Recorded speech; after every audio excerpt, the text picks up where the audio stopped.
to the Remington Podcast, where we take a deep dive into all things ammunition. I'm your host, Audrey Mayes, and today I'm joined by Director of Centerfire Products, Kris Carson, Head of Research and Development Engineering, Jon Langenfeld. How you doing? And Research and Development Engineer, Logan Henry. And we are actually going to be talking about the most searched on the internet cartridge, 308, today. Especially because hunting season's coming up. Isn't that right, around Kris? the corner. Just around the corner. Are you shooting yet? No, but I should be. Okay. Are you shooting yet? Oh, yeah. Oh, yeah? Okay. Well, first off, I want to jump into, 308. What is it? What is a 308? Jon? So I guess a little bit of history on 308 is the cartridge actually came out in 1952, I believe it was. So 308 is kind of a spinoff of a 7.62 by 51 millimeter NATO round. And the parent cartridge, or the primary parent cartridge, is 30-06 Springfield. Okay. Very cool. I actually didn't know that. Do you know a little bit about the history of 308? Did you know that, or was that a fun fact for you? That was a fun fact, but it was a fun fact I knew. Oh, there you go. So it's shorter than a 30-06 and almost similar performance. I think around 100 foot, less muzzle velocity. Mm-hmm. So pretty close. Yeah. So recoil and velocity were a big fact in the Army. Mm-hmm. So they wanted to get two of those two primary things solved to try to take down weight on their soldiers, and then also less recoil, especially on their guns. So pretty much they shortened it up, reduced a little bit of velocity, but they also took some weight out of the cartridge whenever they did that. So it started off as a military kind of tactical round, but now we use it a lot in hunting. Yep. So that's where the 7.62 by 51 millimeter NATO came in. NATO wanted to be able to pretty much primary do one cartridge so that it wasn't so complicated, different armies needing different cartridges. So. And then there was the spinoff was the 308 of that. So the 308's just a little bit thinner walled on their shell than a 7.62 by 51. So just a slight difference. And you said earlier you can shoot one in one gun, but not the other. Yes. So you can shoot a 7.62 by 51 in a 308. However, you cannot shoot a 308 in a 7.62 by 51 gun. And that's because of that thicker case. Gotcha. Well, that's cool. Why is it good? Like, why is it a good hunting cartridge? Well, it's fairly mild recoil. I mean, relatively speaking, it's for deer-sized game and up, you can use it. I mean, anywhere you can use a 30-06, you can use a 308. Good bullet weights, good, 30 caliber is long history in the U.S. So good wound channels, bullet weights, accuracy, 308's pretty accurate. I mean, for a long time, it was probably one of the go-to type match cartridges. Mm-hmm. But short action. So, you get a little bit less gun weight, a little shorter barrel than some other stuff. And then just lots of options. So it seems like also, too, most of the stuff that originated with the military, they would, just became more popular. 223, 5.56, 308, 7.62, 30-06, all that stuff originated, with some type of military development. And so they've just really, ingrained within the country. But, so fairly mild recoil, good big game cartridge, for somebody that wants to, hunt, probably up through elk. I probably wouldn't use it for brown bears, but, black bears, it'd be no problem. So, yeah, I mean, it's just a kind of a good all-around, doesn't kick too much, decent trajectory, accurate, Yeah. Mm-hmm. Good expansion. Yeah. I guess depending on what kind of bullet you're using, right? Sure. And, it's one of our calibers that we offer the broadest arrangement of loads. I think we have 14 SKUs. Oh, wow. In 308 from, 150 grain to 180 grain, and there's some weights in between there, and even outside the hunting load, the 308 is still extremely popular in the law enforcement community. So aside from match shooting, it's still a round that's used for sniper groups or whatnot. But we have, of course, we have the core locked, which is bread and butter for us. Step that up the next level, core lock tipped we offer. If you want to go even to a higher, what we call line, we have the Premier Long Range, which is designed for expansion at longer distances, or even the tougher bullet. We load the Premier Sirocco, which is a bullet built by Bill Holbert Swift, something we load not only in .308 but other calibers. But so we can touch both ends of the spectrum as far as price points for people or what the bullet needs to do. So we can fill most gaps. And like those guys were saying, that the .308, a lot of guys just jump into something that's the gun they're going to grab, or you've got guys that have been using it for 50 years. It's you can find ammo anywhere in the country, and pretty much just plug and play what you want to do. Yeah, a lot of people that I know who shoot .308 shoot it because that's what their dad shot. Right. Yeah, well, and you can get it in a variety of gun platforms too. I mean, you can do single shots, bolt action, semi-autos. So it's very versatile. I mean, I do. I own a .308. I've got a Springfield Armory M1A. So haven't shot it much, but I've got one. It's your deer rifle for 2025. Yeah. So, but yeah, very popular. So Kris, why would you shoot core lock tipped over core locked? So the tip bullet line, we try to match bullet weights, but when you add the tip, you're improving the ballistic coefficient. You're a little bit sleeker on the front end, so flatter trajectory with similar velocities. So with a higher BC, flatter, you can also affect the accuracy, so potentially improved accuracy. Mush should be similar between the two products, but it's a step up in performance as far as the BC primarily. So would you shoot a core lock tipped maybe at a farther distance than you would a core locked? Yeah, that would be the intent. I mean, they're both great bullets, but like I said, with that higher BC, your accuracy is going to traditionally improve, and then you're just slightly flatter. Okay, yeah. I mean, don't sleep on the core locks. No, though. absolutely not. No, Deadliest mushroom in the woods. More deer have been shot with a core lock than any other bullet out there. I truly believe that. It's been around for so long, and it's such a great bullet. The expansion is so great. It does some serious damage.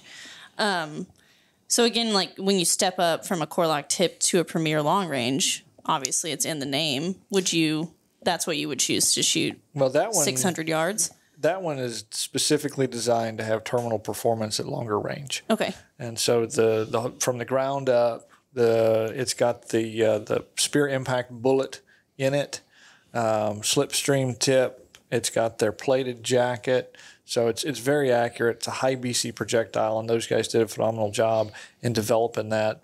And for the .308, I'm not going to throw out an exact number, but I know that those guys out there were getting mush samples at 1,000+ yards, and so that was the goal. And like I said, it may even have pictures on the box here, but like I said, that's the bullet that you're going to use if you're a long range hunter, and you want to ensure that your bullet's going to open up. And the beauty of this one too is that even at close range, if you got to take a 100, 150 yard shot, the bullet's not going to blow up. It's not so loosely constructed that, like I said, that it franges apart and everything else like some other projectiles do. So you get good long range performance, but it'll also hold together and get good penetration up close. So, and it shoots really good. Like I said, very accurate. I think you developed that one, I didn't developed you? Was that your round. first? That was my very first as an engineer I thought here. so, yeah. So, yeah, kind of near and dear to your heart. Yep. A little bit. So I hope that one stays around. And I've got to say, that one shoots very accurately.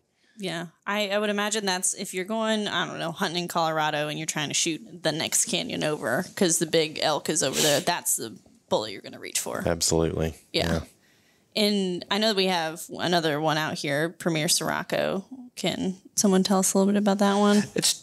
Sirocco, Swift Sirocco has been around for a long time. And, Swift's got historically two bullets, the A-frame and the Sirocco, this one being the tip bullet that was supposed to be, not quite as controlled expansion tough as an A-frame. So this was what Swift was kind of touting as their, deer antelope type bullet where the A-frame was more big, thick, heavy boned, partition style bonded. But it is a tough bullet. It's got a thick jacket. It is bonded. It's got a polymer tip boat tail. So good BC. Probably of what we've got sitting here on the table, this one's probably the toughest. It'll probably have the deepest penetration. The long range performance, like I said, for terminal expansion is still, PLR has got it, for long range expansion. I would say if you're shooting, again, you can use really any of these kind of interchangeably. I wouldn't hesitate to go shoot, deer, antelope with any of them. When you start getting into the weeds like we do, and it's like, oh, well, what's the ideal bullet? Just shoot an elk at 300. Yep. Then we're like, oh, well, but let me give it, or what? Well, what angle is it at now? And so, to me, the Sirocco is probably the toughest. It'll probably have the highest weight retention. It is bonded. So, if you're thinking I may have an elk at an off-quarter angle or I want to plow through the shoulder, something like that, Sirocco would be the one that I would choose. But like I said, if it's long range, punch them through the lungs type stuff, PLR. And but kind of the beauty of having all these different types is you can go buy them all and shoot them all. Right. And see, just because there's a long range shot presentation doesn't necessarily mean that you're capable or your ammo's capable. So go figure out and see what works in your rifle. Buy Core-Lokt PLR, and just because we're saying, hey, you're going to shoot an elk with this one, your rifle may not like that one, may like the other one. So this gives people a reason to go buy a bunch of our ammo and test it out. Yeah, I mean, all these are different grain weights too, and your rifle's going to handle those grain weights. Oh, and 30 cal is so broad. I mean, what's our lightest? Is it 125, 150? 150 on the 308, but that's what a lot of people don't think about when they have a rifle because they don't know what their twist rate is on their barrel. Every gun's different. There's some standard twist rates for different calibers, but if you shoot a light bullet and the accuracy's not good, and then all of a sudden you're shooting something 30 grains heavier, and I've got a different performance. Well, that's tied into the twist rate a lot of times. So, we nerd out on that kind of stuff here, but most people don't. Normal people. Yeah, normal people, I guess. But that's not normal. There's people always talk about that didn't shoot good in my gun. Well, there's reasons. Mm-hmm. And there's shoot a different bullet, see what happens. It's usually their gun. Yeah. I don't like when people are like, "Oh, that ammo's bad. My group was bad." I'm like, "No, your gun doesn't like that ammo." They're finicky sometimes. Yeah. They can be. I mean, but you go with something like a Core-Lokt, and hardly ever. I guess that's not a good phrase, but they're not finicky. They're not finicky. They're not. They're not. Very forgiving. Bullets, loads, Core-Lokts are, they may not be matched and everything, but a lot of them shoot really good, and good place to start. Mm-hmm. Absolutely. I shot Core-Lokt for everything before I came here, and then we came out with Core-Lokt tipped, and now I shoot Core-Lokt tipped at everything. So, And the good thing about Core-Lokt tip too is that we have all of the different grain weight variants. So we have a 150, a 165 grain, and a 180 grain. So that gives you lots of possibilities. Yeah, so don't complain that you can't find a Core-Lokt. Yeah, and then in Core-Lokt, we also have 150 grain and then 180 grain offerings. So the top end and the bottom end of the spectrum. And then our premier long range is only one weight, so we only have 172 grain bullet in that one. Yeah, and we don't have them up here, but we've got copper offerings as well. Non-lead. Non-lead. Yep. Look at there. Brought the big box. Here's our 20 millimeter offering.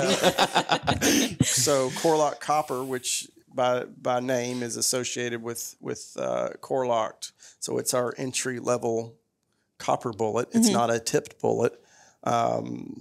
Next step would be our copper tipped or our Remington cut product. So we will have a 308 in the cut product. We're getting there. We're just not done turning the knobs on that one. Yeah, people who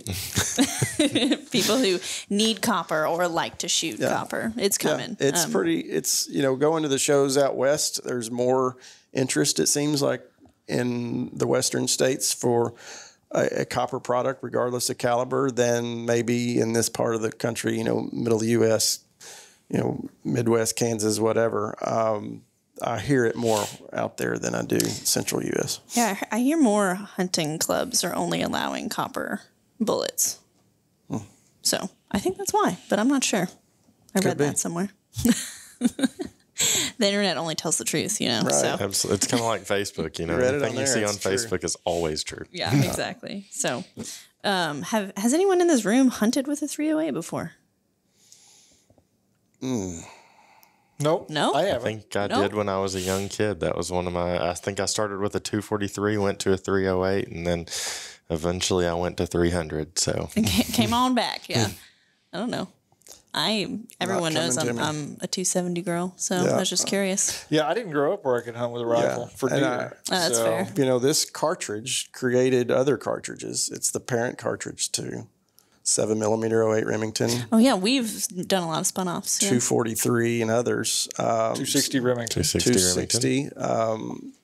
So same base cartridge. We shot 7mm 08, and my kids do too. So Yeah, I know base platform. Yeah, one of our Cutney's kids, they used to use 708. Yeah, still might. They had one that they would hand down, you know, as they went on. That was their first kind of rifle. So yeah, a lot of good cartridges come from the 308. Yeah, we'll probably do highlight episodes on those too, so look out for them. But good cartridge, good for a lot of animals. We have a lot of offerings in it, so look for us. Yeah. You know. So Logan, you're going whitetail hunting in Kansas. You're going to hunt with a 308. What do you choose? I'm going to choose the Premier Long Range product. In Kansas? Yeah. Okay. Yeah. Why? I mean, because Why odds PLR? are I'm possibly He's just hunting in partial 'cause he fields. developed Yeah, he's like, because I did it. That's also true, and I know that from developing it, it typically has good accuracy, especially also in the field with the rifles that we tried out. But it's got long range accuracy. It's got really good mush at long ranges. I mean, if I'm out in a field and I need to kill that deer, and in Kansas, I've got, what is it, Kris? 1 week, right? 1 week of rifle season. 10 days. 10 days. 10 days of rifle season. So if I see him, I need to be able to shoot him. So I think Premier Long Range is probably the choice that I would go with. Probably a little bit partial, being the engineer who developed it, but I think it's a really good bullet. Wednesday through the following Sunday. So however many days that is. Gotcha. Yeah. So, John, you're in Arkansas in the timber. Yep. What are you shooting? Probably just core locked. Yep. Yeah. I mean, at that point, if you're getting specific of why, I don't need BC, I don't need super flat trajectory. Would any of them work? Yep. But why not just go bread and butter? You know what works, and kind of the roots of Remington. Just go green and yellow core locked. Yeah, I like that answer. Kris, your turn. You're in. Don't pick one yet. You're in. I wanted to go to Kansas. You wanted to go to Kansas. You're on a Colorado elk hunt There you go. in the mountains. Sirocco. Ooh. But see, I'm going to migrate my story from Kansas. So those bullets are made in Kansas, so we get to take it home. But that's the tougher bullet. So, and an elk's not a super tough or thick-skinned animal like some of the other stuff you see in Africa or whatnot that some of the dangerous game guys are using. But that bullet's still gonna, like you said earlier, get you deeper and hold together. The bonded, that's the one of the bonded offerings that we have there. So you aren't going to have potential separation, the deeper you go after you hit bones or whatnot. So if I was elk hunting, that's probably what I would use. Yeah, especially if that big bull comes out and you need to take care of it no matter what angle it's at, right? So. Yeah. Core lock tip didn't get any love. I was waiting. I was waiting, everybody. You're going deer hunting in Texas, home. Yeah. What are you using? Well, I think I'm going to use the core lock tips. No, but really, I would use the core lock tips.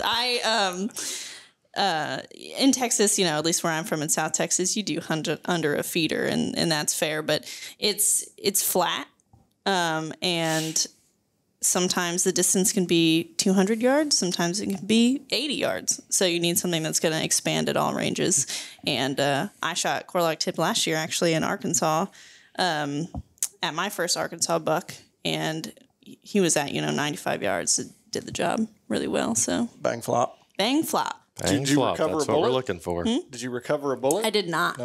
Did you go- Otherwise, did I you would have go- brought it did you in go- and showed yeah, everybody. right. Yeah, Did you look for the bullet? I didn't. We're going to have to teach her up. I know. Yeah. It's like the Shoot. first thing you do is what happened? Where do you go? Flip it around? Yeah. No, I Did didn't we even have look. an exit? Did I was we? too excited. Just call Noah. He'll clean all your deer for you Okay. and dig the bullets out. I mean, I have your number, so that's going to happen. But yeah, no, I would choose Core Lock Tip for Texas any day. So, well, there you have it, guys. Remington is on the rise. Like, comment, subscribe, and be sure to share this podcast with your hunting or shooting buddies. If you want to get a hold of me or any of the engineers here, you can email us at podcast@remington.com. Thanks for listening.